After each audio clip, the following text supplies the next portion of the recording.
Minimizing the if-onlys and what-ifs to find peace. How many times have you uttered the two little words, if only? If only I hadn't gone so far into debt. If only I had been more respectful of my parents and their needs. If only I'd spent more time with my kids. If only I hadn't gained so much weight. If only I hadn't spoken such unkind words. If only I had chosen a different path. If only I had listened to wise counsel. Your if-onlys may be worlds apart, different than mine, but there's a good chance, if you have lived very long at all, you have amassed a huge pile of if-onlys, all your own. How about those other two little words, what if? What if the bottom falls out? What if something bad happens? What if I try again and fail again? What if other people talk about me? What if this relationship doesn't work out? What if I never find my purpose? What if we can't make ends meet? These are the things if-onlys and what-ifs are made of. If-onlys communicate remorse and regret over the past. What-if conveys fears and anxiety over the future. Both prevent us from living in complete joy in the present. If you are like me, you may teeter between the two on a regular basis. It sort of feels like an irreconcilable, futile tug of war, lamenting 1 minute over things I wish I had done differently in the past, and dreading unforeseen, potentially bad things that may or may not happen in the future. Can you envision just for a moment how much happier and more serene present life would be if we decluttered all if-onlys and what-ifs and never uttered those four words again? If-onlys and what-ifs are a complete waste of time and energy, because the truth is we cannot go back and make alterations, nor can we see or control what happens beyond the moment in front of us. If-onlys and what-ifs hold the power of rendering us incapable of experiencing joy in the beautiful parts of our own reality, and they rob us of being able to live the peaceful life we all crave. Acceptance, courage, and wisdom are quite possibly the three main qualities we all need on this path to a minimal life. Acceptance of the things we cannot change. What we sow will grow. It is impossible to go back and unearth any of the seeds we have planted. We will never find a sense of peace until we make the choice to let go of regret and embrace that what has already happened cannot be undone. Regrets are past deeds for which we refuse to forgive ourselves.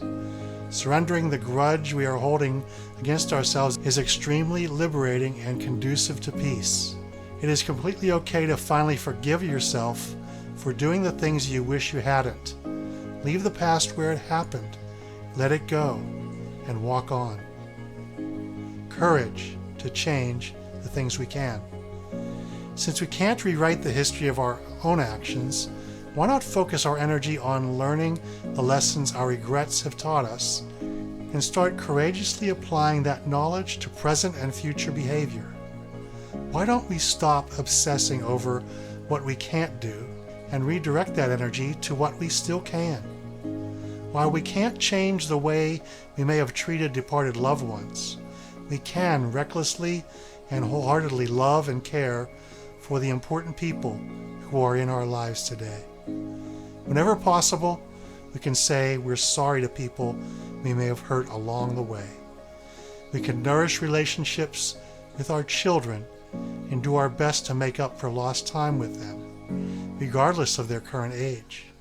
We can scale back on unnecessary commitments and obligations and set our current priorities in order.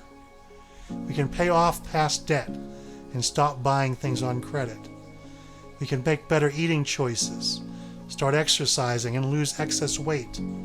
We can do whatever it takes to change career paths and start doing something we really love. We can start today by mustering the courage to do the things we wish we had done in the past. Life is incredibly short. No one is getting any younger, and there is no time like the present. Start today to make the changes you wish you had made years ago. Wisdom to know the difference. There is a sense of relief that can be found in the mere act of compartmentalizing the things that bother us, just as it helps us feel more productive to place unwanted physical possessions into minimizing boxes that are labeled donate, sell, trash, and put away, tossing troublesome what-ifs and if-onlys into the things I can change and the things I cannot change categories will help us feel that we are making progress and taking a step in the right direction. Making the distinction between what we can change and what we cannot change empowers us to take control over hypothetical circumstances and realign our thoughts with what is real and doable. If-onlys produce regret. What-ifs generate anxiety. Both are toxic to our well-being, and regardless how much progress we have made in minimizing stressful situations and letting go of excess physical possessions, they can rob our newfound peace and cause our otherwise simple lives to feel unnecessarily complicated. Next time we are tempted to say if only or what if, make the intentional decision to think of something about present life that you are thankful for and give thanks for that instead.